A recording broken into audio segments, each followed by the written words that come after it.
నూతన సంవత్సర శుభాకాంక్షలతో పాటుగా అందరికీ పోలీస్ డిపార్ట్మెంట్ తరఫున ఒక సూచన.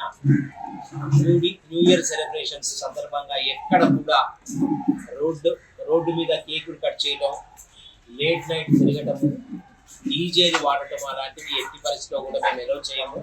దయచేసి ఈ సెలబ్రేషన్స్ని ఎవరింట్లో వాళ్ళు ప్రశాంతంగా జరుపుకోవాల్సిందిగా కోరుతున్నాం. అదేవిధంగా ఎక్కడ కూడా పబ్లిక్ ప్రాపర్టీకి కానీ ప్రైవేట్ ప్రాపర్టీకి కానీ ఏమన్నా డిస్టర్బ్ చేసినా, రోడ్డు మీద ఎవరినన్నా స్త్రీలని మహిళలని ఇబ్బంది పెట్టే విధంగా ప్రవర్తించినా, కాలేజీలు ఇన్స్టిట్యూషన్స్ దగ్గర ఏమైనా న్యూసెన్స్ చేసినా చట్టరీత్యా కఠినమైనటువంటి చర్యలు తీసుకోబడతాయి. దయచేసి న్యూ ఇయర్ సెలబ్రేషన్స్ అన్నీ కూడా ఎవరింట్లో వాళ్ళు ప్రశాంతంగా జరుపుకోవాల్సిందిగా పోలీస్ శాఖ తరఫున హెచ్చరిస్తాము. Thank you.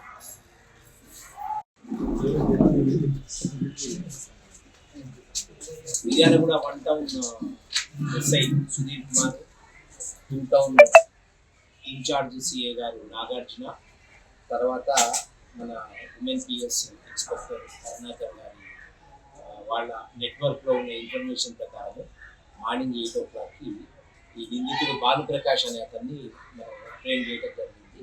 ఈ భానుప్రకాష్ గత 2 సంవత్సరాలుగా ఈ కోదాడలో పాలిటెక్నిక్ జరిగేటప్పుడు అతనికైనా కొన్ని పరిచయాలతోటి భద్రాచలం అవతల కుంట, అక్కడి నుంచి ఇంకా 80 కిలోమీటర్ల దూరంలో వేరే గ్రామాల నుంచి గంజాయి తీసుకొని వచ్చి పర్టికులర్గా ఈ హైదరాబాద్లోని పటాన్చెరు దగ్గర ఉన్న గీతం యూనివర్సిటీ, తర్వాత ఇబ్రహీంపట్నంలో ఉన్న సిద్ధార్థ కాలేజీకి సంబంధించిన విద్యార్థులకు అమ్ముతూ బాగా డబ్బులు సంపాదించడం నేర్చుకున్నాడు ఇతను. అక్కడ ఇతనికి 5,000 నుంచి 10,000 వరకు దొరికే గంజాయిని ఇక్కడ ఒక 25,000 రూపాయల వరకు కిలో అమ్మటము, దీన్ని 50 గ్రామ్స్గా ప్యాకెట్స్ చేసి అమ్మటం జరుగుతుంది. సో ఇతనికి ఫస్ట్ గంజాయి అలవాటు చేసినటువంటి వాళ్ళు ఇద్దరు కోదాడకు చెందిన వాళ్ళు.